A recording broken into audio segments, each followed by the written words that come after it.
إن الحمد والقوة لله نحمده ونصلي على رسوله الكريم ما بعد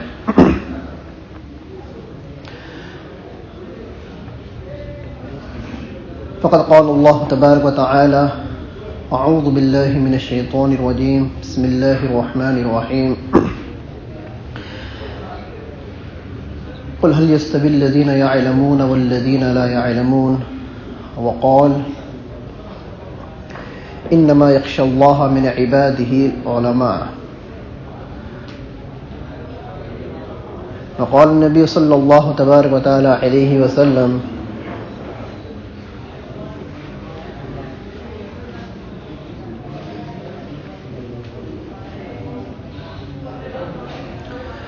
ان الدين النصيحة لله ولرسوله ولأئمة المسلمين وعامتهم أو كما قال صلى الله تبارك وتعالى عليه وسلم صدق الله مولانا العظيم وصدق رسوله النبي الكريم ونحن على ذلك لمن الشاهدين والشاكرين والحمد لله رب العالمين اللهم صل على محمد وعلى آل محمد وأنزله المقعد المقرب عندك يوم القيامة اللهم صل على محمد كلما ذكره الذاكرون وصل على محمد كلما غفل عن ذكره الغافلون محترم و معزز حضرات علماء ائمہ مساجد اور حفاظ اکرام،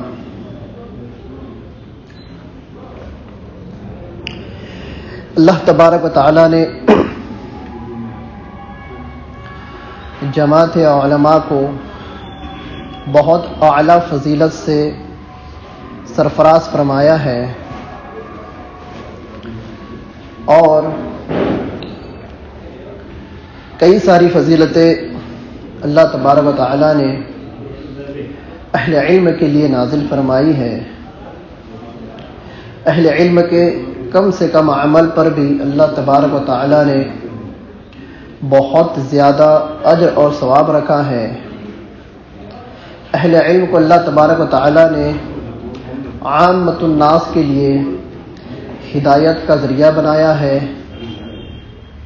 اور اہل علم کو اللہ تبارک و تعالی نے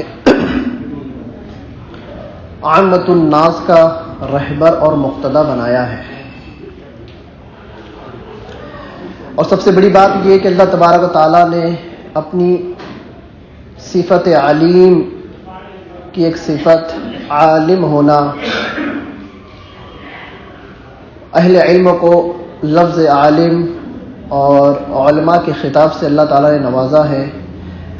ہم جانتے ہیں کہ علیم خود اللہ کی ایک لازوال صفت ہے، علیم بھی ہے اور عالم بھی، عالم الغیب والشہادہ۔ علم دین کو حاصل کرنے والے کو عالم کہا گیا ہے اور اللہ تبارک تعالیٰ کی صفت بھی عالم ہے۔ گویا کہ اللہ تبارک تعالیٰ نے اہل علم کو اپنی ایک صفت عطا فرمائی ہے۔ اس کی بہت ساری وجوہات ہے۔ سب سے پہلی وجہ تو یہ ہے کہ اللہ تبارک و تعالی نے اہل علم کو انبیاء کا وارث بنایا ہے اور ایک عظیم الشان مشن اور ایک عظیم الشان کام اہل علم کے سپرد کیا ہے۔ اس کام کے کرنے پر اللہ تبارک تعالیٰ کی طرف سے نوازشیں خصوصی طور پر اہل علم کو دی جاتی ہے اور اس ذمہ داری کو نہ ادا کرنے پر اللہ تعالیٰ کی طرف سے جو وعید ہے وہ بھی بہت ہی خطرناک ہے۔ ہم نے بارہا احادیث کے اندر پڑھا ہے، اول من تسعر لهم النار العلماء، کہ جہنم کی آگ جن نفوس سے سب سے پہلے سلگائی جائیں گی، تسعر کے لیے بھڑکانے کا لفظ بھی آتا ہے کہ سب سے پہلے جن نفوس کے لیے جہنم کی آگ کو بھڑکایا جائے گا وہ نفوس وہ اہل علم ہوں گے جنہوں نے علم کو سیکھا اور علم کو سیکھ کر اس کا حق ادا نہیں کیا۔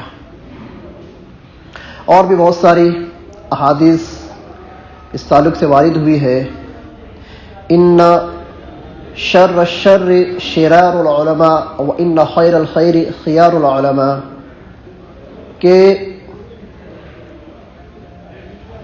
شرارتوں میں جو سب سے خبیث شرارت بھی علماء کی، اور بھلائیوں میں سے اعلیٰ قسم کی بھلائی بھی علماء اکرام کے ذریعے سے ہی وجود میں آتی ہے۔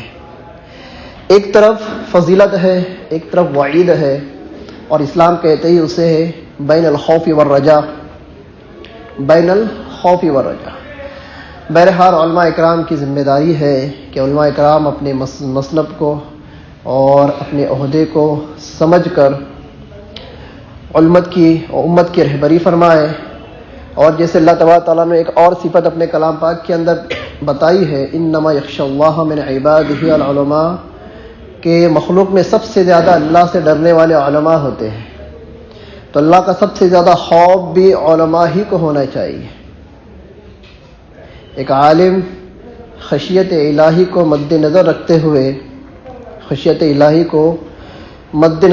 ہوئے اور خشیت والی صفت کو، خشوع اور خضوع والی صفت کو اپنے وجود میں جگہ دیتے ہوئے جب دنیا کے اندر اللہ اور رسول کا کام کرتا ہے، اس کا کام سدا بہار ہو جاتا ہے، اور اس کے موت کے بعد بھی کئی لوگوں کی ہدایت کا ذریعہ بنتا ہے۔ امام محمد بن حسن شیبانی رحمۃ اللہ علیہ ہر کوئی جانتا ہے، فقہ حنفی کے ایک بہت بڑے عالم دین گزرے ہیں، بہت بڑی بڑی کتابیں لکھی ہیں، اور بہت سارے احکامات پر امام محمد رحمۃ اللہ علیہ کے قول کے اوپر فتویٰ بھی دیا گیا ہے، فتویٰ لیا گیا ہے، اور آج بھی امت ان کے نقول کردہ فتاویٰ کے اوپر عمل کر رہی ہے۔ بہت ساری کتابیں لکھی ہے، مبسوط، سیر کبیر، سیر صغیر، زیادات وغیرہ، بہت کتابیں لکھی ہیں۔ ان کی تاریخ اور ان کے سوانح حیات میں آتا ہے کہ بہت لہم شہم تھے، بہت لہم شہم، اونچے قد کے تھے، بہت موٹے تھے۔ لہم شہم سے سمجھ میں آتا ہے بہت موٹے تھے اور بہت قد آور تھے، اور اس کے ساتھ ساتھ صاحبزادے شہزادے بھی تھے، مطلب ایک مالدار خاندان سے ان کا تعلق تھا۔ آتا ہے ان کے زمانے میں کہ صبح کو 12,000 روپے کا جوڑا پہنتے تھے، اس زمانے کی رقم اس زمانے کے کروڑوں میں جائیں گی۔ 12,000 درہم کا جوڑا پہنتے تھے، شام میں اس کو صدقہ کرتے تھے، اور واپس شام میں 12,000 روپے کا درہم کا کپڑا زیب تن کرتے تھے۔ بہت لہیم شہیم تھے، لیکن فتاوی نویسی اور مسائل میں اجتہاد، استنباط اور استدلال کے شغل نے ان کو اتنا زیادہ مشغول کر دیا کہ عمر کے 44ویں سال کو آنے تک بالکل سوکھ کر کاٹا ہو گئے۔ جی نکال دو۔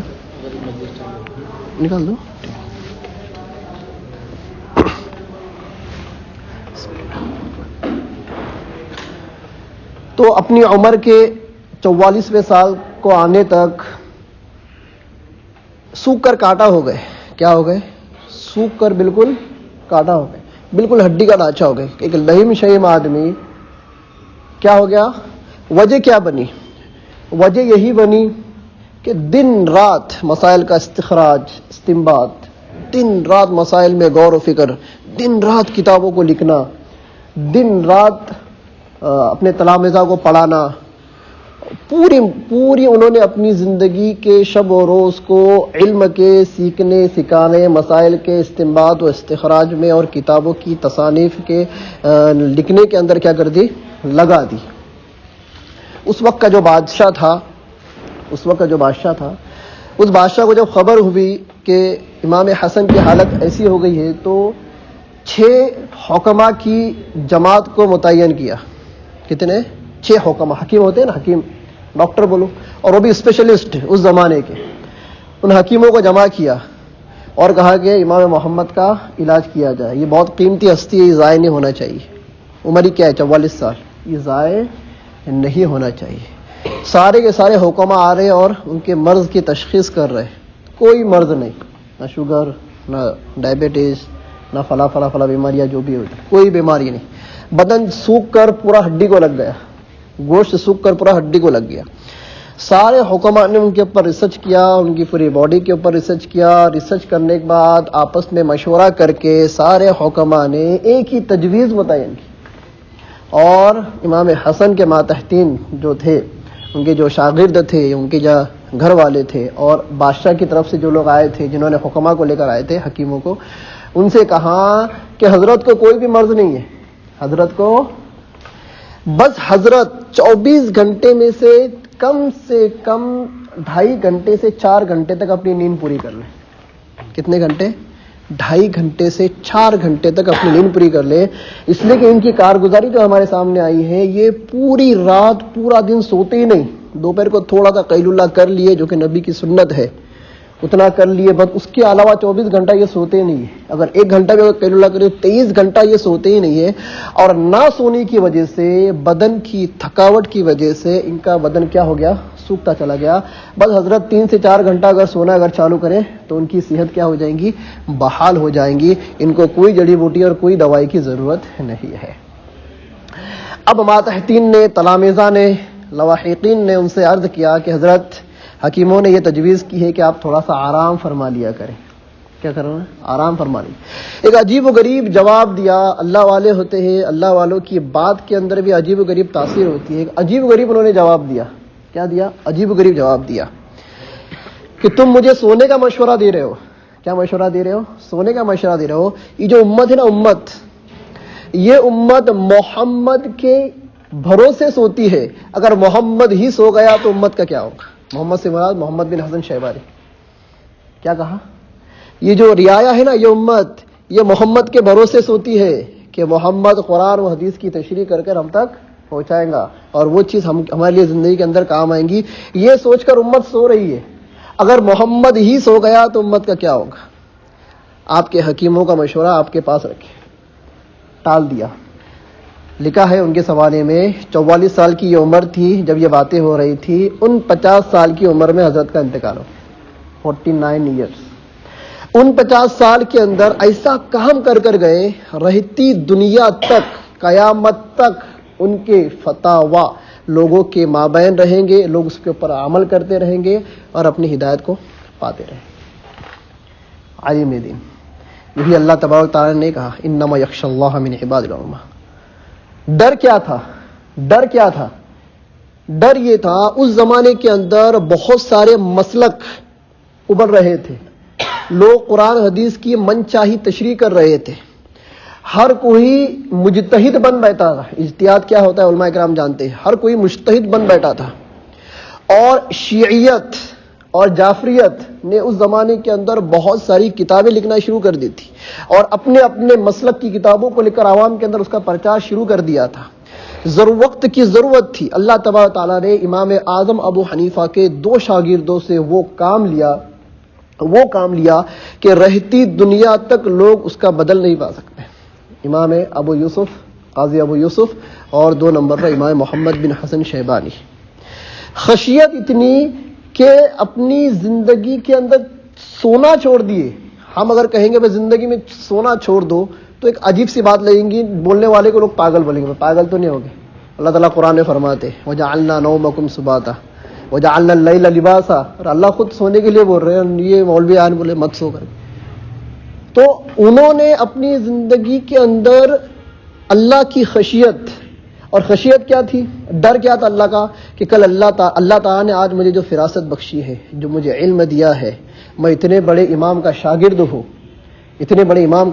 ہوں، اللہ نے مجھے جو علم دیا ہے، اس علم کو کما حق کہوں میں لوگوں تک نہیں پہنچایا گیا. علم قواعد کے اندر ہے، ان متون کے اندر ہے. متون مطلب کتاب کا متن ہوتا ہے. متون کے اندر ہے. متون ہر کوئی سمجھ نہیں سکتا. علم قواعد کے اندر ہے. قواعد شریعہ ہر کوئی سمجھ نہیں سکتا. علم قرآن کی آیتوں کے اندر ہے. قرآن کی آیتوں کے اندر تلخیص ہے، سیاق ہے، سباق ہے، اور اول اور آخر ہے. ہر طرح کی آیت ہے، ابتدائی زمانے کی، آخری زمانے کی. احادیث کے اندر تکرار ہے. احادیث کے اندر تکرار ہے. ایک ہی موضوع کے اوپر کئی احادیث ہے. کسی حدیث کے اندر نفی ہے، کسی حدیث کے اندر عمل کا اثبات ہے. تو ان تمام چیزوں کو امت کے سامنے کیسے رکھے کہ امت بلا کسی امتیاز کے شریعت کے اوپر عمل کرے. فرقہ کب بنتا ہے؟ اس وقت بنتا ہے جب بندہ خود سے تحقیق کرتا ہے اور خود سے تحقیق کر کے قرآن و حدیث کو سمجھنے کی کوشش کرتا ہے. تو اس کے سامنے دو طرح کی روایتیں آتی ہیں، دو طرح کی. اب وہ اپنے دل اور دماغ سے تحقیق کر کر اور اپنے اجتہاد سے وہ خود فیصلہ کر لیتا ہے یہ صحیح کہ یہ صحیح. حالانکہ یہ اس کا کام نہیں ہے. یہ کام کس کا ہے؟ جو امام ہوتا ہے، جس کے اندر اجتہادانہ صلاحیت اللہ تعالیٰ کی طرف سے ہوتی ہے. یہ کام مجتہد علماء کا ہوتا ہے، عام علماء کا نہیں ہوتا. لیکن اس زمانے کے عام علماء نے بھی تحقیق کرنا شروع کیا اور تحقیق کر کر کچھ بھی مسائل اپنی طرف سے گھڑنا شروع کر دیے. اور جو مسائل اہل سنت والجماعت کے مجتہد علماء نے مستنبط کیے تھے ان کا رد کرنا شروع کر دیا. کیا کرنا؟ رد کرنا شروع کر. تو ضرورت اس بات کی پیش آئی کہ امت کے سامنے ہر مسئلے کو بات دلیل کر کر پیش کیا جائے کہ ہم نے اس کو کہاں سے حاصل کیا. اماموں کی اگر آپ سوانے پڑھیں گے تو انہوں نے ہر عمل کے آخر میں یہی کہا ہے کہ ہم جو بات کہہ رہے ہیں ان بات کے اوپر بنا تحقیق کے عمل مت کرو. یہ دیکھو ہم نے اس کو کہاں سے اخذ کیا ہے. اگر اس تحقیق کے اندر آپ کو یہ لگے کہ ہم نے جہاں سے اس کو اخذ کیا ہے وہ ہمارا مسئلہ، ہمارا قول، ہمارا فتویٰ قرآن حدیث کے خلاف جا رہا ہے تو ہمارے اس مسئلے کو دیوار کے اوپر پھینک مارو اور اوریجنل قرآن و حدیث کے اوپر کیا کرو؟ عمل کرو. یہ خود چاروں ائمہ کے سوارے اور اقوال کے اندر آپ کو یہ بات ملیں گی. بہرحال میں جو سمجھانا یہ چاہ رہا تھا کہ خشیت ایک ڈر کا مطلب ہر کسی کے لیے الگ ہے. علماء کے لیے الگ ہے، ایک مجاہد کے لیے الگ ہے، شہید کے لیے الگ، ایک غازی کے لیے ڈر کا میننگ الگ ہے. علماء اکرام کے لیے ڈر کا میننگ کیا ہے؟ یہی ہے کہ اللہ تعالیٰ نے جو ذمہ داری علماء کے سپرد کی ہے اس کو کما حق کہو لوگوں تک پہنچانا. نہیں پہنچانے کے اوپر اللہ تعالیٰ کی طرف سے ڈر کہ کل قیامت میں اللہ نے باس پرس کی تو میں کیا جواب دوں گا. آپ دیکھیں علماء اکرام کو، دیکھیں علماء اکرام جنہوں نے کام کر کر گئے ہیں ہمارے جو اکابر تھے، آپ ان کی عمروں کو بھی دیکھیں اور آپ ان کی حالتوں کو بھی دیکھیں. ان کی حالت آخری عمر میں آ کر اتنی کمزور ہو گئی کہ لوگوں کے سہارے کے کیا ہو گئے؟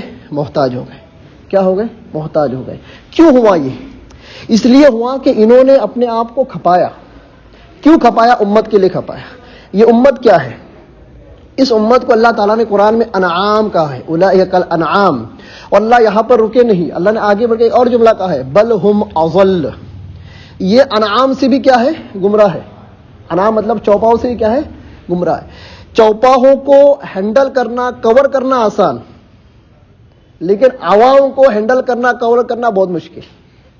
کیا؟ بہت مشکل. فقہ اکیڈمی کا سیمینار تھا برہانپور کے اندر. ایک عرب کے شیخ تھے، شاید ایران کے تھے، اور انہوں نے اردو سیکھی ہوئی تھی. کیا سیکھی ہوئی تھی؟ اردو سیکھی ہوئی تھی. ان کا مقالہ پیش کرتے ہوئے وہ ایک حکمت انہوں نے بیان کی اور ٹوٹی پھوٹی اردو کے اندر بیان کی تھی، اور وہ ان کے الفاظ مجھے ابھی تک یاد ہے. انہوں نے یہ کہا کہ اللہ تبارک تعالیٰ نے ہر نبی سے بکریاں چرائی. دھندے کاروبار بہت ٹائپ کے تھے، بکریاں ہی کیوں چلائی؟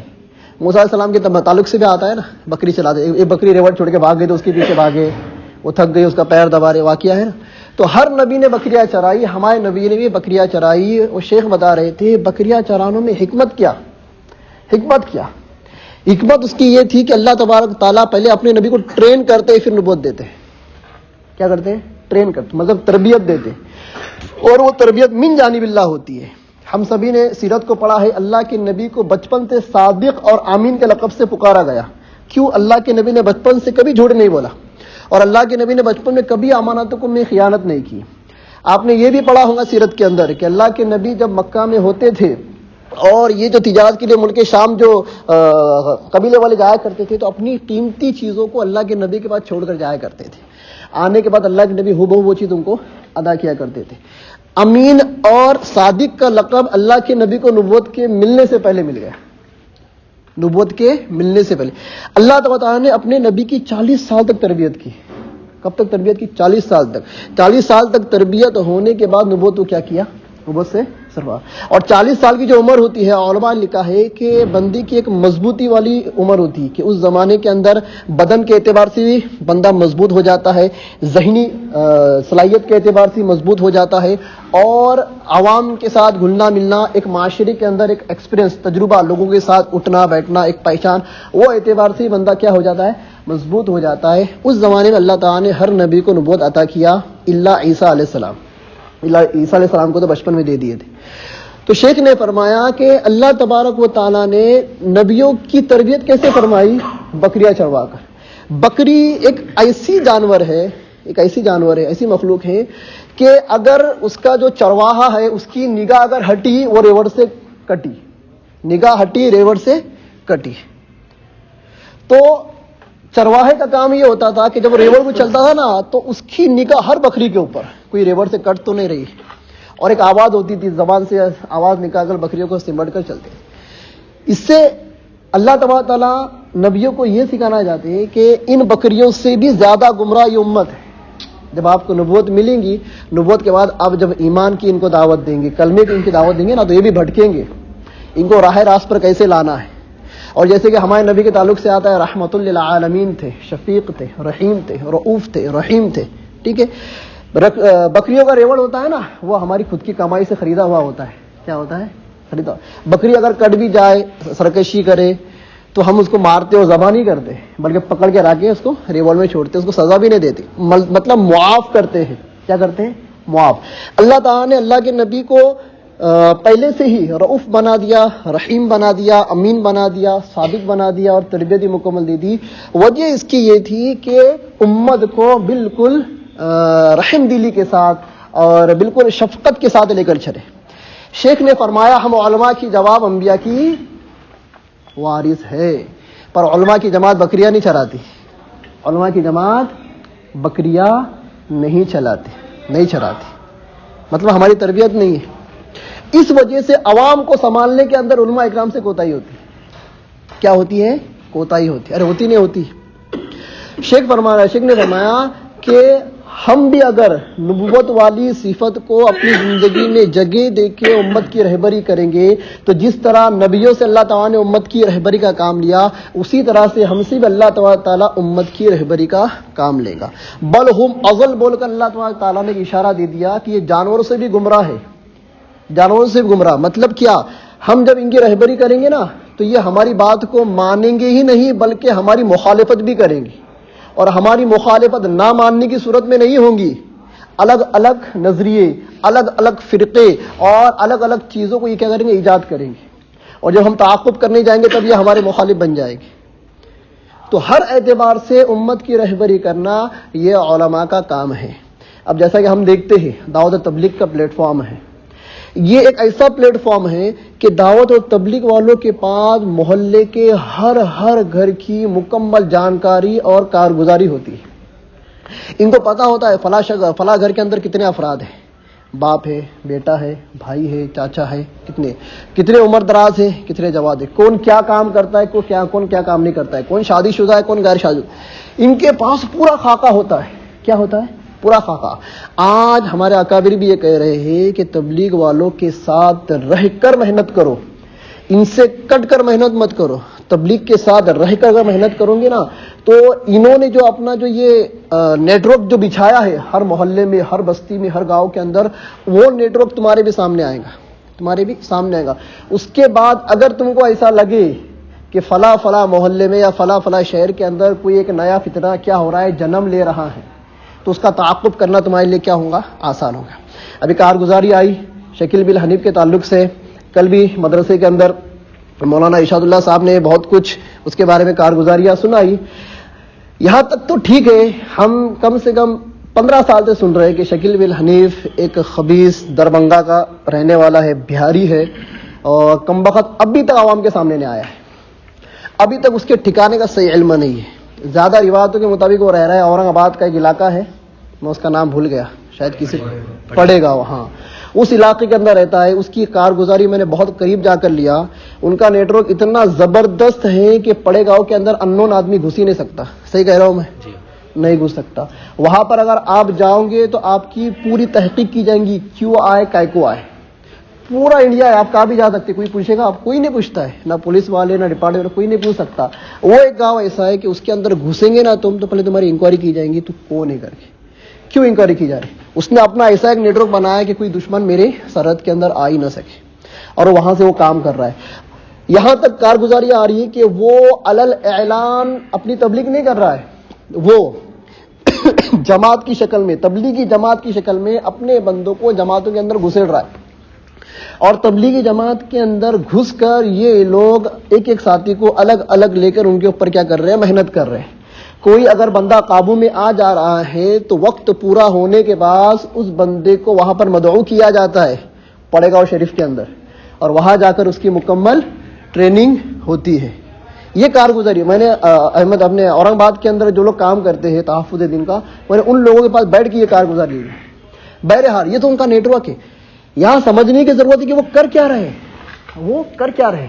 وہ بندہ مسیح ہے, اپنے کیا کہتے ظہور مہدی رحمۃ اللہ علیہ, ان کا کیا کر رہا ہے, دعویٰ کر رہا ہے کہ میں مہدی ہوں. یہاں تک سننے میں آ رہا ہے کہ وہ عیسیٰ علیہ السلام ہونے کا کیا کر رہا ہے, دعویٰ کر رہا ہے. پر اب تک وہ سامنے نہیں آیا. اس کے لوگ سامنے آ رہے پر وہ ابھی تک سامنے نہیں آیا. علماء اکرام کو سمجھنے کی ضرورت یہ ہے کہ اس کا تعاقب کیسا کرے.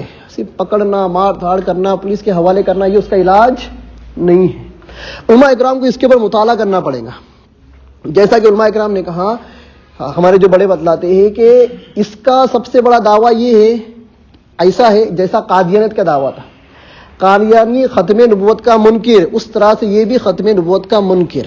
اب کچھ کارگزار کچھ ویڈیو آئے, اس کے اندر وہ یہ تو کہہ رہا ہے کہ آخری نبی محمد صلی اللہ علیہ وسلم ہے, ان کے لوگ جو پکڑے گئے, آپ نے ویڈیو دیکھا ہوگا. پر جب اس کو یہ کہا جا رہا ہے کہ وہ شکیل بن حنیف کذاب ہے, لعنتی ہے, تو پھر وہاں پر وہ رک جاتا ہے. میں کیوں بولوں, وہ ہمارے امام ہے, یہاں تک بولتا ہے. آخری نبی کون ہے, محمد صلی اللہ علیہ وسلم, بولتا ہے پر مانتے نہیں, زبان سے بولتے. کیوں, جان بچانے کے لیے. کیوں, مکرا کہتے ہیں نا, مکرا وہ جس کے اوپر زبردستی کچھ پیش کیا جائے, بلوایا جائے. ایک شریعت کا قاعدہ ہے, مکرا وہ شخص جس سے خلاف شرع کام کروایا جائے, کیا اس کا حکم کیا ہے, اس کو مکرا کا اقرا, اس کے بعد زبردستی کی جائے. اس کا حکم یہ ہے کہ آپ کو اگر زبردستی کوئی پکڑ کے جے شری رام کے نعرے اگر لگوا لے اور تم نے ایک نہیں 1000 نعرے مار دینا, تمہارا ایمان ضائع نہیں ہوگا, اس لیے کہ تمہارے اوپر زبردستی کی گئی.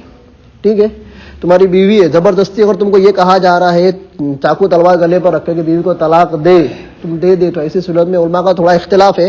اکثر علماء کی رائے یہ ہے کہ بھائی آپ کی طلاق نہیں ہوگی. کوئی اگر آپ کی گردن میں تلوار رکھ کر یہ کہہ رہا ہے کہ اللہ کو گالی دے, نعوذ باللہ نبی کو گالی دے, نعوذ باللہ صحابہ کو گالی دے, اور آپ نے دے دی, آپ کے اوپر کوئی گناہ نہیں. ٹھیک ہے, تو اس نے بھی یہ چیز کو پڑھا لکھا ہے, اس نے بھی اس چیز کو اپنایا ہے کہ اگر یہ کہا جائے کہ محمد صلی اللہ علیہ وسلم آخری نبی ہے, بولو تو بول دو ہاں وہی آخری نبی, تو مانتے ہو, ہاں ہم مانتے ہیں اس کو آخری نبی.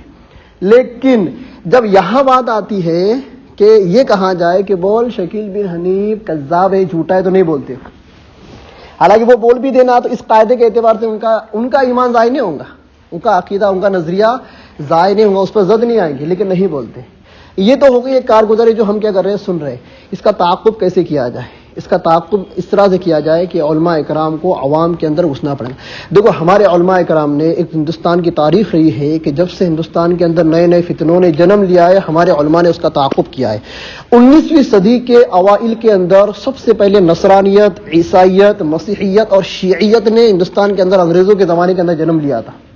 اس وقت مولانا رحمۃ اللہ صاحب کیرانوی, مولانا قاسم صاحب نانوتوی اور مولانا رشید احمد صاحب گنگوہی رحمہم اللہ تعالی, ان لوگوں نے اس چیز کو محسوس کیا, اور آگرہ کے علاقے کے اندر مسیحیت کی, نصرانیت کی بہت زیادہ تبلیغ ہو رہی تھی. ان کے لٹریچر چھپ رہے تھے, ان کے پروگرام ہو رہے تھے. جب ان حضرات کو جب خبر ہوئی, انہوں نے دارالعلوم دیوبند کو چھوڑا اور آگرہ کا سفر کیا, وہاں کے علماء اکرام کو جمع کیا, اور پورے ملک کے اندر علماء اکرام کو خطوط روانہ کیے. اس طرح کا فتنہ کیا ہو رہا ہے, جنم لے رہا ہے. اس کے تعاقب کے لیے سارے علماء کیا رہے, تیار رہے. لیکن بہت دنوں تک علماء اکرام نے کیا کیا, اس کا دفاع کرتے رہا, لیکن وہ فتنہ ختم نہیں ہوا تھا کہ 19ویں صدی کے اینڈنگ میں, ایک دم ختم میں, رد اپنے قادیانیت کا فتنہ کیا ہوا, جنم لیا. اس وقت غلام مرزا قادیانی زندہ تھا. اس کی حیاتی کے اندر اس کی حیاتی کے اندر خود مولانا رحمۃ اللہ صاحب کیرانوی، مفتی کفایت اللہ صاحب دہلوی، مولانا مرتضی حسن صاحب چاندپوری، مولانا صلاح اللہ صاحب امرتسری اور مولانا اعزاز علی صاحب قاسمی جو کہ صدر مدرسین تھے دارالعلوم دیوبند کے، ان لوگوں نے باقاعدہ البرہان نامی ایک کتابچہ اس کے خلاف شائع کیا، یہاں تک کہ اس سے مناظرے کیے، وہ حیات تھا اس وقت، مناظرے کیے، اور سب سے بڑا اس کو حمایت حاصل تھی انگریزی حکومت کی، برٹش حکومت کی، پر لیکن علماء اکرام ڈرے نہیں، برٹش حکومت کی اس کو پشت پناہی حاصل ہونے کے باوجود اس کا تعاقب کرتے رہے، لیکن وہ فتنہ دبا نہیں۔ پھر تقسیم ہند ہوا، تقسیم ہند کے بعد وہ چلا گیا پاکستان وہ چلا گیا مکہ مکرمہ، کہاں چلا گیا؟ مکہ مکرمہ کے اندر جا کر وہ اپنی محنت کرنے لگا۔ اس کے بارے میں لکھا ہے بڑا چرب لسان تھا، الہامی زبان تھی، ایسی بات کرتا ہے سامنے والے کو بالکل یہ کیا بولتے نا کہ امپریس کر دیتا تھا، اور علم بھی بہت تھا اس کے پاس، پڑھا لکھا تھا، عربی داں تھا، فارسی داں تھا، فارسی اس زمانے میں بہت چلتی تھی، اور سامنے والے سے بات کر کے 2 منٹ میں اس کو اپنی باتوں میں پھنسا لیا کرتا تھا۔ اس نے جا کر محنت شروع کی مکہ المکرمہ کے اندر، وہاں سے نکل کے آتا تھا پاکستان سے بھاگتا تھا مکہ المکرمہ۔ اس زمانے کے اندر تقسیم ہند کے بعد مولانا انور شاہ کشمیری رحمۃ اللہ علیہ، مولانا عطا اللہ شاہ بخاری رحمۃ اللہ علیہ، یہ دونوں میدان کے اندر اترے اور مکہ مکرمہ جا کر اس سے مناظرے کیے، اور وہاں کے علماء عرب کو سمجھایا کہ یہ ختم نبوت کے اوپر آنچ ڈالنے کے لیے آیا ہے، یہ دعویٰ کرتا ہے کہ میں کیا ہوں؟ آخری نبی ہوں، اور یہ قرآن کی اور حدیث کے حوالے بھی دیتا ہے۔ علماء عرب کو کیا کیا؟ مولانا انور شاہ کشمیر نے کھڑے کیا، انہوں نے اس کا توقف کیا، وہاں سے اس کو بھگایا گیا، بھگا کر پاکستان کے اندر قادیان جو اس کا شہر تھا وہاں جا کے وہ کیا ہو گیا؟ محدود ہو گیا، اب پھر وہ شہر سے باہر نکلنا بند کر دیا۔ علماء اکرام نے پورے شہروں کے اندر، پورے ملکوں کے اندر کتابوں کے ذریعے سے، اس زمانے کے اخبارات کے ذریعے سے اس کا پورا تعاقب کیا، بڑی بڑی کتابیں لکھی، اس کو مناظرے کے چیلنج کیے، اس کے جو ماننے والے حامین تھے ان لوگوں سے مناظرے وغیرہ کیے، اور لوگوں کا ذہن کیا صاف کیا۔ اس سنا کے اندر اس کا کیا ہو گیا؟ انتقال ہو گیا، غلام کا، مرزے کا انتقال ہو گیا۔ اس کا انتقال ہونے کے بعد بھی وہ فتنہ رکا نہیں، اب بھی تک قادیانیت کا فتنہ رکا نہیں ہے، کم درجے کے اندر ہے، کم کوانٹٹی کے اندر ہے، پر محنت اپنی جگہ پر کر رہے ہیں۔ علماء اکرام خاموش نہیں بیٹھے، پھر تھوڑے آگے بڑھے، ہم آگے بڑھتے ہیں تو پھر ہندوستان آزاد ہونے کے بعد پھر رد فرقہ باطلہ کا، یہ رد غیر مقلد کا فتنہ اٹھا۔ کس کا فتنہ اٹھا؟ غیر مقلدوں نے تو ڈائریکٹ علماء دیوبند کے اوپر کفر کے فتوے داغنے شروع کر دی، اور احناف کی کتابوں کے اوپر فتاوی عالمگیری کو من گھڑت کتاب قرار دیا، فتاوی ہندیہ کے خلاف کتابیں لکھی، فتاوی عالمگیری کے انہوں نے ڈائریکٹ کتابیں لکھنی چالو کرے، کتاب چھاپنا چالو کرے۔ انہوں نے کیا کیا؟ رفع یدین، قرات خلف الامام، 20 رکعت تراویح ہے یا 8 رکعت، 3 طلاق 1 ہوں گی یا 3 ہوں گی، ایسے بہت سارے مسائل، آمین بالجہر، آمین بالسر، اس کے اوپر انہوں نے باریک باریک کتابچے لکھ کر باقاعدہ پیپروں میں ڈالنا شروع کیا۔ اس زمانے کے اخبارات کے اندر بڑے بڑے کتابچے چھاپ کر لوگوں کے اندر تقسیم کرنا شروع کیا۔ علماء دیوبند کا درد سر بن گیا۔ اس وقت مولانا اسعد مدنی صاحب، مفتی شبیر صاحب عثمانی تکمیلہ فتح الملم جنہوں نے لکھے ہیں، اس کے علاوہ ہمارے مفتی شفیع صاحب اور ان کے جو رفقا جو علماء اکرام تھے، انہوں نے غیر مقلدوں کا تعاقب کیا، یہاں تک کہ مولانا اسعد مدنی نے دارالعلوم دیوبند کے سارے اساتذہ کو حکم دیا کہ درس اور تدریس بھی جاری رکھو اور اس فرقے کا تعاقب کرو۔ یہ ہمارا درد سر بنتا جا رہا ہے۔ تو مقالات اسعد کے نام سے کم 8 سے 9 جلدوں کے اندر مفتی شبیر احمد عثمانی صاحب نے مقالات اسعد نام سے 7 سے 8 جلدوں کے اندر کتاب لکھی۔ اس کے اندر ان کے جتنے تقلید سے لے کے تو رفع یدین سے لے کے تو طلاق ثلاثہ تک جتنے مسائل تھے، جتنے اعتراضات تھے فقہ حنفی کے اوپر، سارے اعتراض کے جواب دیے کم سے کم 8 سے 9 جلدوں کے اندر۔ آپ کو اگر چاہیے تو ابھی بھی وہ دارالعلوم دیوبند کتب خانوں کے اندر ملتی ہے۔ یہ ابھی میں قریب کا زمانہ بتا رہا ہوں، ہندوستان آزاد ہونے کے بعد کا زمانہ بتا رہا ہوں۔ پھر بہت دنوں تک ان کا چرچا چلا، اس کے بعد پھر ملک کے حالات تھوڑے بگڑنے لگے۔ کیا ہو گئے؟ بگڑنے لگے۔ پھر مسلمان کیا ہو گئے؟ یہ اپنے اپنے فرقوں کے اندر بڑھ گئے اور اپنے اپنے طور پر اپنی اپنی مسجدیں بنا لی اور اپنے طور پر اعمال کرنا شروع کر دیے، اور آپس میں جھڑپیں کیا ہو گئی؟ بند ہو گئی۔ آپس میں جھڑپیں بند ہونے کی وجہ کیا؟ ایک طرف تو یہ لوگ، یہ فرقہ باطلہ والے، یہ لوگ شریعت کے اندر مداخلت کر رہے تھے۔ مداخلت کیا؟ یہ لوگ ایک نیا فرقہ بنا رہے تھے۔ اس کے علاوہ ہندوستان کی جو حکومت تھی اس نے شریعت کے اندر مداخلت کرنا شروع کر دیا۔ 1972 کے اندر متبنہ کا ایک کیا بل پاس ہوا۔ متبنہ کسے کہتے ہیں؟ لے پالک، گود لیا ہوا بیٹا۔ عدالت نے، سپریم کورٹ نے یہ ایک بل پاس کیا، پارلیمنٹ سے یہ بل پاس ہوا، پارلیمنٹ سے سپریم کورٹ میں جا کے بل پاس ہوا، متبنہ وہ بندہ جس کو بندہ اپنی کفالت میں لیتا ہے. ایک بچے کو میں نے گود لے لیا، وہ میرا بچہ نہیں، یتیم تھا بیچارہ، میں نے گود لے لیا، اس کو متبنہ بنا لیا. قانون یہ پاس ہوا کوئی اگر بندہ متبنہ کسی کو بناتا ہے وہ اس کے حقیقی بچے کی طرح ہوگا. کیسا ہوگا؟ اور حقیقی اولاد کو جس طرح سے وراثت ملتی ہے ویسی وراثت کے اندر وہ حقدار ہوگا. اب یہ بل جیسے پاس ہوا، اس زمانے میں قاری محمد طیب صاحب رحمۃ اللہ علیہ، مولانا منت اللہ صاحب رحمانی جو کہ مولانا ولی رحمانی صاحب کے والد صاحب تھے، انہوں نے اس چیز کو محسوس کیا اور فوراً آپس میں ملاقات کر کے ممبئی تشریف لائے. ممبئی کے مہاراشٹر کالج کے اندر انہوں نے ایک بہت بڑا اجلاس لیا.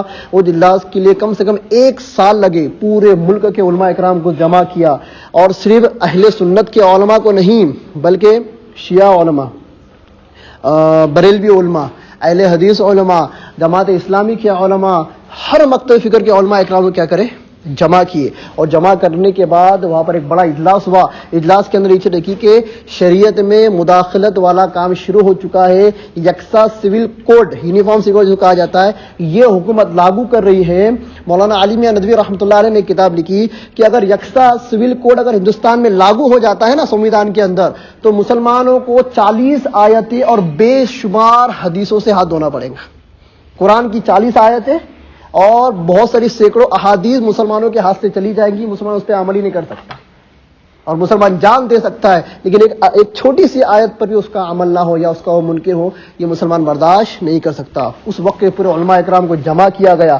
جمع کرنے بعد ایک تنظیم مسلم پرسنل بورڈ کے نام سے کیا ہوئی، تشکیل دی گئی. سارے ملک کے علماء اکرام کو اس کے اندر شامل کیا گیا، اور انہوں نے اپنے آپسی مشورے سے کچھ متکلم حضرات کو طے کیے، اور انہوں نے جا کے پارلیمنٹ کے اندر میمورنڈم پیش کیا، اور وہاں جا کر کہا کہ متبنہ کا بل جو تم نے پاس کیا ہے کہ لے پالک کا وہی حق ہے جو حقیقی بیٹے کا ہے، یہ ہمارے قرآن کے احکامات کے خلاف ہے، نبی کی تعلیمات کے خلاف ہے. بہرحال مسلمان قرآن اور حدیث کے خلاف جا کر اس بل کو قبول نہیں کر سکتا. لہٰذا اس کی جیسی شکل ہے، جو بھی شکل ہے، حکومت اس بل کو مسلمانوں پہ لاگو نہ کرے یا تو اس کو واپس لے لے. اور ہوا بھی 1972 کا یہ واقعہ ہے. 1975 کے اندر اس وقت کی جو حکومت تھی، اس نے جب دیکھا پورے ملک کے علماء اکرام ایک پلیٹ فارم پر آ گئے، تو انہوں نے ڈر کے مارے وہ بل کو کیا کر دیا، واپس لے لیا. اس کے بعد 1976-77 کے اندر واپس جب کانگریس کی حکومت آئی، اندرا گاندھی نے مدعا اٹھایا، واپس لے پالک کا بل. پھر علماء اکرام واپس گئے پارلیمنٹ کے اندر. پھر اس کے 2 سال تک بحث چلتے رہی اور ادھر ادھر انہوں نے پھراتے رہے. پھر 1969 تک 1980 تک 79 اور 80 تک کیا ہو گیا، وہ بل کیا ہو گیا، رد ہو گیا. وہ بل رد ہونا تھا، اس کے فوراً بعد راجیو گاندھی، اندرا گاندھی نے نس بندی کا قانون کیا کر دیا، چالو کر دیا. اس وقت کے علماء قاری طیب صاحب، مولانا منت اللہ رحمانی صاحب، قاضی مجاہد الاسلام صاحب اور بہت سارے علماء اکرام اس کے اندر شامل تھے. یہ پھر پارلیمنٹ کے اندر گئے. نس بندی کا قانون یہ ہماری شریعت کے خلاف ہے، یہ ہماری شریعت کے اندر کیا ہے، مداخلت ہے، یہ نہیں ہونا چاہیے. آپ میری بات کو سمجھے، میں اتنی ساری باتیں میں کیوں پیش کر رہا ہوں. میں ان چیزوں پر میں کام کر چکا اور کر بھی رہا ہوں. ایک طرف ہمارے پاس یہ باطل فرقے، ایک ہم کو ان کا رد کرنا ہے، اپنی امت کو ان سے بچانا ہے، یہ شکیلیت، قادیانیت، شیعیت. اور ایک طرف یہ حکومت جو ہمارے خلاف ہے، یہ ہمارے قرآن حدیث کو بدلنے جا رہی ہے، شریعت کے اندر مداخلت کر رہی ہے. یہ بھی کام ہم علماء کا ہی ہے. میں یہ تاریخ اس لیے بتا رہا ہوں کہ ہمیں سمجھ میں آئے کہ ہمارے جو اسلاف تھے، ہمارے جو اکابر تھے، انہوں نے اس زمانے میں وسائل بھی نہیں تھے. اب تو ٹیکنالوجی اور وسائل بہت زیادہ ہے. اس زمانے میں انہوں نے محنت کی اور شریعت کو بالکل محفوظ کر ہمارے ہاتھ میں دیا ہے. آج ہماری ذمہ داری ہے کہ ہم کیا کریں، ہمارے اگلے والوں کے پاس کیا کریں، اس شریعت کو بنا کسی مداخلت کے جیسی ہو بہو کیا کرے، حوالے کرے اور اپنی ذمہ داری کا کیا کرے، ذمہ داری کو پورا انجام دے. آگے چلتے ہیں. نس بندی کے قانون کو ورودھ کیا، اس کو بھی 2-3 سال لگے. کیا لگے؟ 2-3 سال لگے. وہ کیا ہو گیا، ریجیکٹ ہو گیا. اس کے بعد ہوا یہ، ایک احمد نامی بندہ تھا، اس نے اس کی عورت کو طلاق دیا. اس کا نام تھا شاہ بانو. آپ نے پیپر میں پڑھا ہوگا شاہ بانو کیس، جو اخبار پڑھتے ہیں ان کو پتا ہونا. شاہ بانو کیس میڈیا کی سرخی کئی زمانے تک بنا رہا. شاہ بانو کیس کا مسئلہ یہ ہوا تھا کہ وہ بندے نے اس شاہ بانو کو طلاق دے دی، کچھ مسئلہ تھا انٹرنل. اب وہ تھی بیچاری غریب، وہ گئی کورٹ کے اندر. کہاں گئی؟ عدالت میں گئی. عدالت میں جانا، اس نے بولی کہ اس نے مجھے طلاق دیا، اب میرے آگے خرچے کیا، جب پوڑگی وغیرہ جو طے کرتے ہیں، اور اپنے اس کے اندر اس کو کہتے ہیں نفقہ سکنا. کیا کہتے ہیں؟ سکنا ہٹا تو صرف نفقہ پکڑو اس کے اندر. تو وہ نفقے کے لیے وہاں گئی. تو وہاں پر بل کیا پاس ہوا کہ مطلقہ تا حیات یا تا بنکاح ثانی، تا حیات اس کی موت تک، وہ مطلقہ اپنی موت تک، یا پھر جب تک وہ شوہر ثانی سے نکاح نہیں کر لیتی تب تک کا خرچہ شوہر اول کے اوپر، جس نے طلاق دیا ہے تب تک کا خرچہ کس کے اوپر؟ شوہر اول کے اوپر. اور ہماری شریعت کیا کہتی ہے؟ اگر تم نے اپنی بیویوں کو طلاق دے دیا تو کیا کرو؟ ان کو تھوڑا سا نفقہ دو.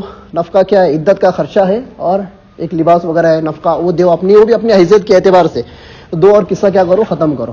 اور یہاں کیا آ رہا ہے؟ لائف ٹائم دینا پڑے گا، لائف ٹائم، جب تک وہ مرتی نہیں یا شوہر ثانی سے نکاح نہیں کر لیتی.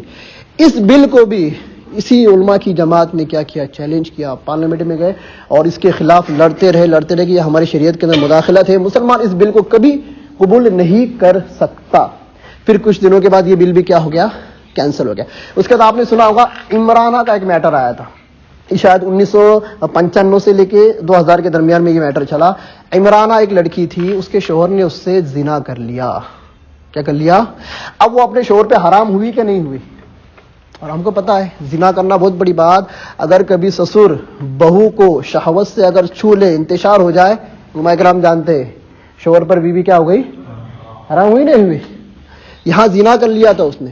اب زنا کرنے کے بعد سارے مکتب فکر کے علماء نے فتویٰ دے دیا کہ میں نکاح ٹوٹ گیا. وہ عمرانہ گئی کدھر پہ؟ کورٹ میں. اب بہت ساری باتیں ہوئی تھی، اللہ جانے کیا حقیقت تھی. ایسی باتیں آئی کہ اس نے اپنی جان بچانے کے واسطے کیا بولی کہ اس نے میرے سے زنا بالجبر کیا، میں راضی نہیں تھی. حالانکہ حقائق یہ تھے کہ رضامندی سے ہوا تھا، وہ سسر کو جیل ہوئی، سب کچھ ہوا، لیکن کورٹ یہ فیصلہ دینے کے لیے تیار نہیں کہ نکاح نہیں ٹوٹا، اور شریعت کے اعتبار سے نکاح ٹوٹ چکا. 5 سال تک یہ کیس کورٹ کے اندر چلا. اس زمانے کے علماء کا درد سر بنا رہا. آخر تک علماء اکرام کا یہی فتویٰ رہا کہ شریعت کے اعتبار سے میاں بیوی آپس میں ایک دوسرے کے اوپر حرام ہو گئے ہیں، ان کا ساتھ رہنا بالکل جائز نہیں. ساتھ رہیں گے حرام کام، اولاد ہوں گی وہ بھی حرامی ہوں گی. پر اس چیز کو مانا نہیں. پھر شریعت کے اوپر یہ اسلام ایسا ظلم کرتا ہے، یہ شریعت ایسا ظلم کرتی ہے اپنے ماننے والوں کے اوپر. بہت اس زمانے میں باتیں ہوئی تھی. بہرحال اس زمانے میں یہ میڈیا تو نہیں تھی، پر اخبارات تھے. اخبارات کے اندر یہ سرخیوں میں یہ مسئلہ چلا. اس وقت کے یہی علماء اکرام کی جماعت، مسلم مسلم بورڈ کی علماء اکرام کی جماعت نے اس کا بھی تعاقب کیا. پھر ابھی حال ہی میں آپ سبھی جانتے ہیں طلاق ثلاثہ کا جو معمہ جو چل رہا ہے، ٹرپل طلاق ان دا ون سٹنگ، ایک مجلس کی 3 طلاق. بھاجپا نے یہ مدعا اٹھایا اور آپ نے دیکھا ایک نہیں 5 گھنٹے تک نیوز والوں نے میڈیا کے اندر اس کو چلایا. کیسے علماء اکرام کو اس کو بلایا، علماء اکرام کی فضیلت کی گئی، ان کی حد کی عزت کی گئی، کیا کیا ہوا آپ سب دیکھتے ہیں. ابھی بھی اس زمانے کے علماء نے، اب تو چلو ہمارے وہ پرانے اسلاف علماء نہیں رہے، لیکن ابھی جو حیات ہے، جیسے کہ ہمارے مولانا ولی اللہ صاحب، مولانا ولی رحمانی صاحب تھے، امیر شریعت رحمۃ اللہ علیہ، ابھی ان کا عنقریب انتقال ہوا.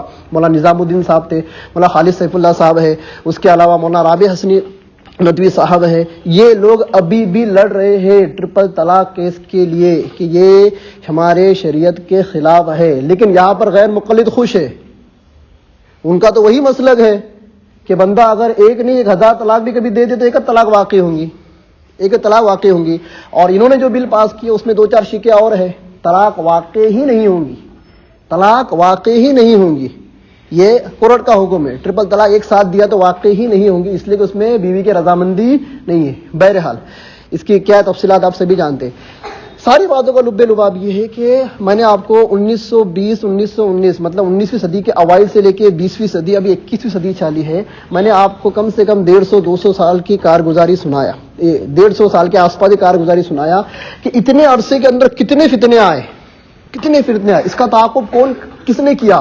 وقت کے علماء نے کیے. کس نے کیا؟ وقت کے علماء نے. آج بھی وقت کے علماء کی ضرورت ہے کہ وہ ان فتنوں کا تعاقب اب بھی کرتے رہے. ہمارے اسلاف نے ہمارے لیے کتابیں چھوڑ گئے، ان کے بیانات چھوڑ گئے، ان کی کتابوں کا مطالعہ کرے اور سیکھے گا. آج مجھے بتائے ایک شکیل اگر آپ کے سامنے آ جائے تو کس مدعے پر بات کروں گے؟ اس سے ماروں گے، کیس کروں گے، ہکالوں گے، بے گھر کروں گے، ویڈیو بنا کے وائرل کروں گے. یہ تو ایک عام آدمی بھی کر لیتا ہے، یہ تو ایک تبلیغ بھی کر لے گا.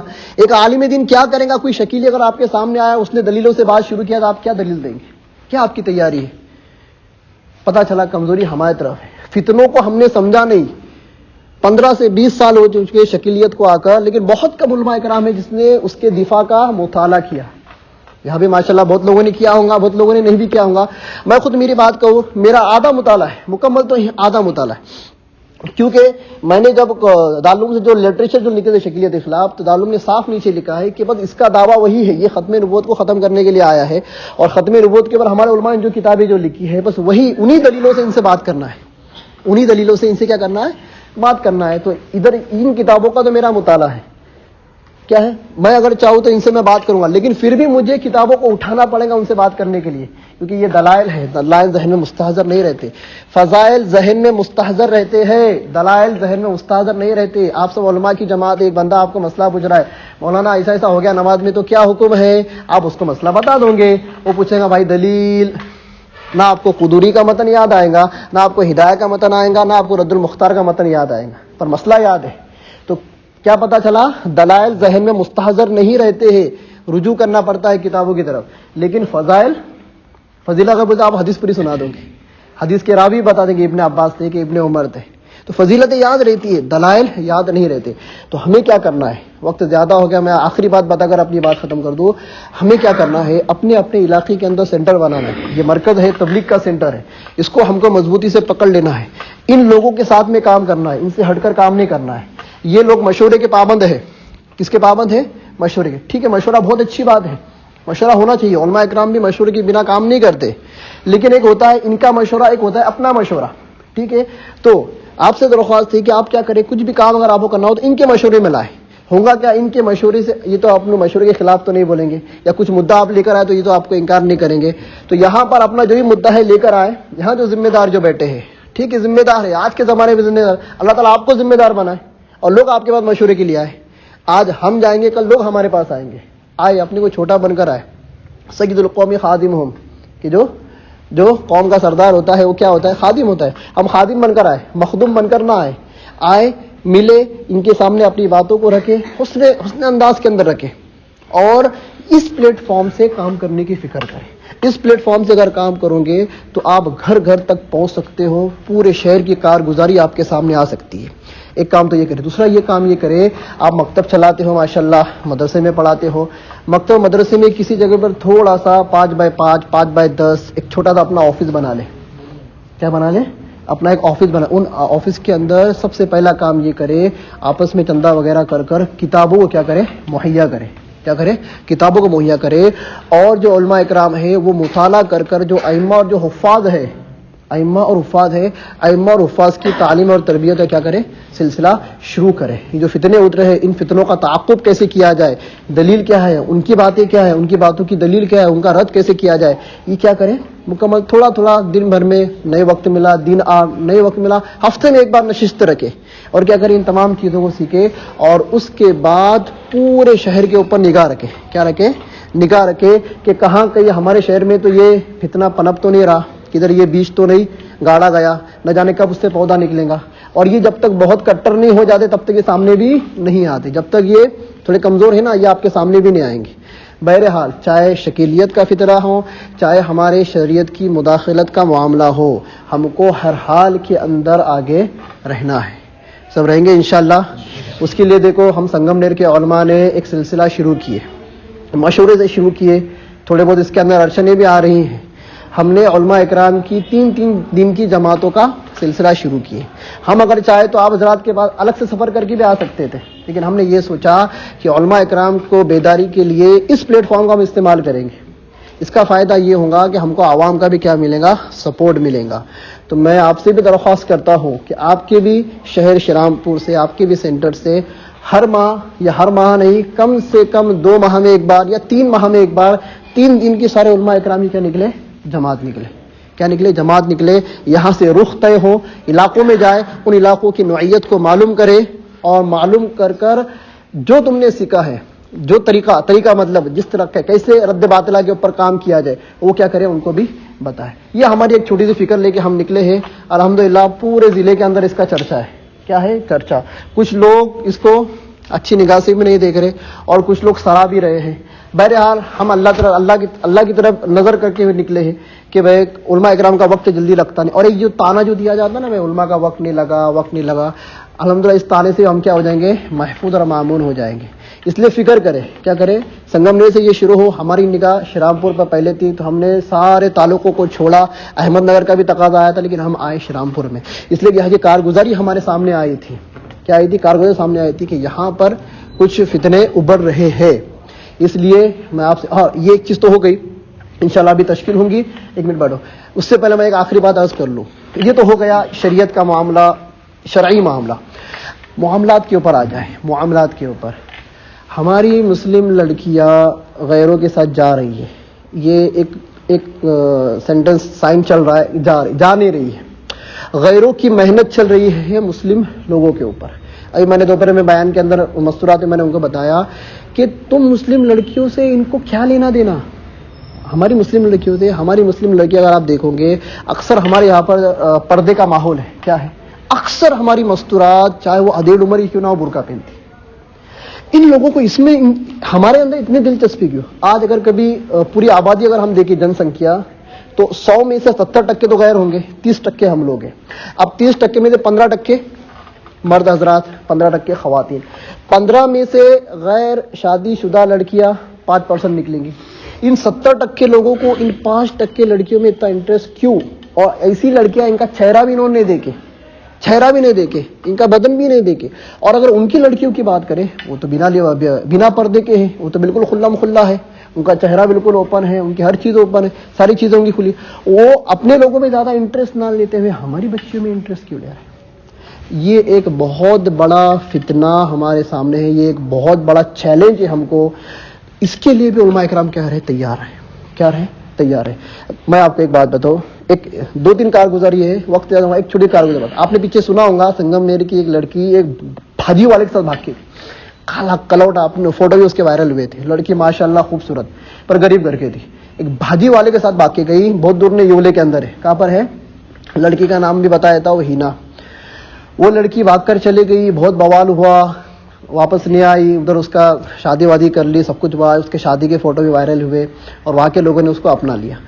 ابھی اس کو ایک لڑکا ہوا، کیا ہوا، لکشمن نام رکھی اس نے لڑکے، کیا نام رکھی، وہ گندا نام ہے، یالو بھی نہ، اللہ معاف کرے، نکل گیا مجھ سے، نام بھی اس کا ہندوانہ رکھی اس نے، اس کا خود کا نام بدلی نہیں بدلی پر اس کو ہینا ہینا ہی بولتے۔ وہ لڑکی، میرا ایک دوست ہے، وہ دوست کا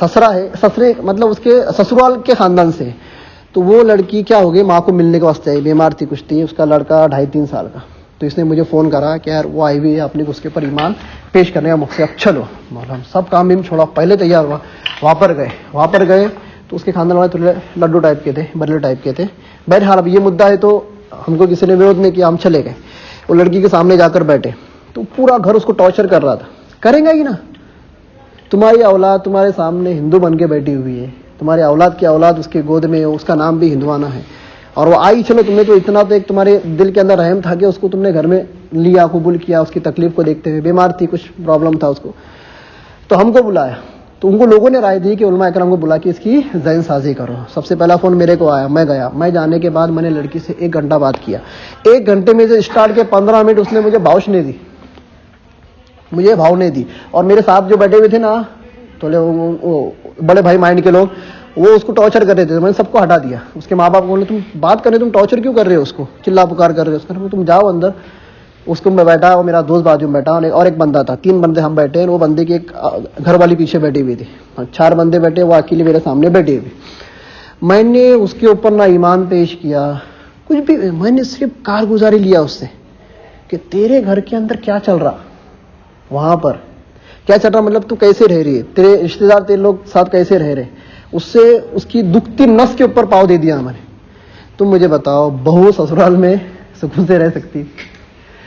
اپنے مسلمانوں کے حال بے حال ہے، یہ ایک مسلم غیر مسلم گھر میں کوئی سکون سے رہ سکتی کیا؟ میں نے دے دیا اس کی دکھتی رکھ کے اوپر پیر۔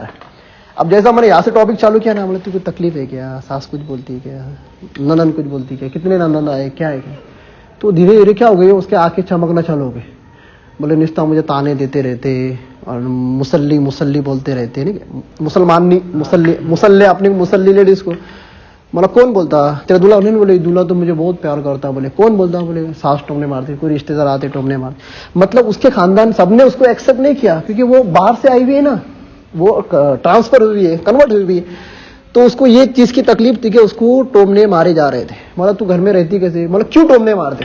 بولے وہ میں گھر میں قرآن پڑھتی, نماز پڑھتی نا, اس کی وجہ سے.